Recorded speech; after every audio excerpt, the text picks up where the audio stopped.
Brent Krempges, we are the customer success platform. Most simplistic way, we improve gross retention, net retention, and efficiency when it comes to all things with how you manage your customers.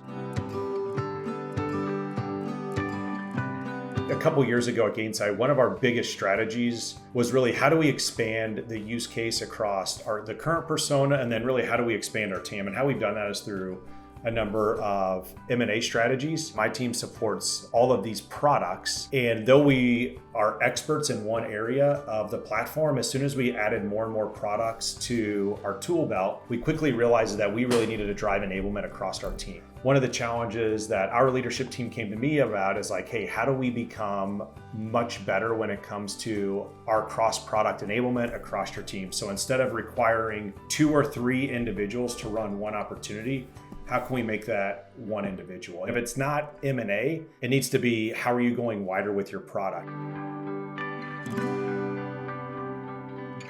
I did come to a state of like, okay, we may not need 4 specialists, but we still need some level of specialization across the org. But my biggest concern when it came to my role is I was trying to ensure that ratios stayed in a place that made financial sense. But at the time, I don't know if there was technology out there that would have actually solved it. I need to be able to support as many reps with one individual versus having multiple people on one deal. And the other thing I'll say, man, is like it really helped whenever ADS, average deal size, is continuing to go down. A lot of times whenever you also are, adding ancillary products into your overall suite, usually those are at smaller entry points anyway. So then that just added that pressure of 2's great, but 1 is where we have to be when it comes to that support model.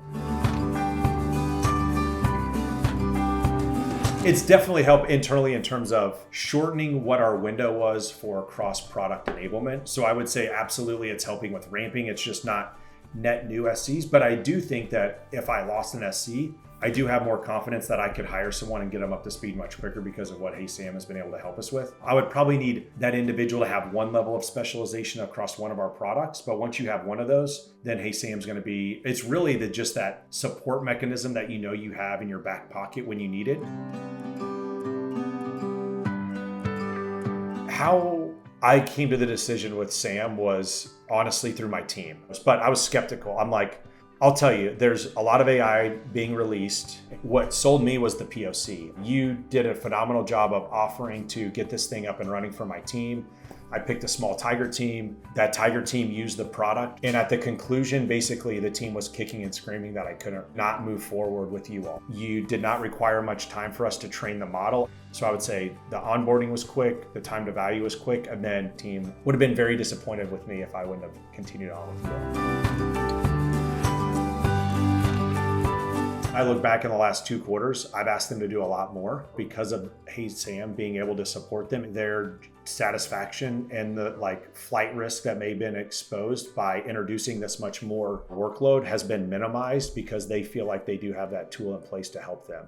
The only other one that I would say is we did lose a senior sales leader that was part of an M&A, and he was a huge contributor to our field. Sam minimized the heartburn that we all felt. We still miss him. But because we had pulled a lot of this information and trained our model to be able to kind of replicate what he was doing, it minimized the heartburn of some turnover that we didn't want to see, but allowed us to continue to operate in a pretty, continual fashion. If I think back to a challenge, I was always asking SCs to go in and flag their great calls. Because really what I'm ultimately trying to do with those gold standards is I want to replicate the best. The reality is a lot of times the best are pretty humble, and they're not the ones that are always telling you, hey, I did an awesome job, go listen to this call and you all should do what we did. But what I was able to do with HeySam was I was actually able to then take those gong calls. I knew what the gold standard were. So now if you think I have 4 products, I was able to take the best of what SCs do across those 4 products and build it into one. So now it becomes for us a 4x multiplier effect around I can now multiply the best across 4 products and put that into the hands of one individual SC that's a top performer.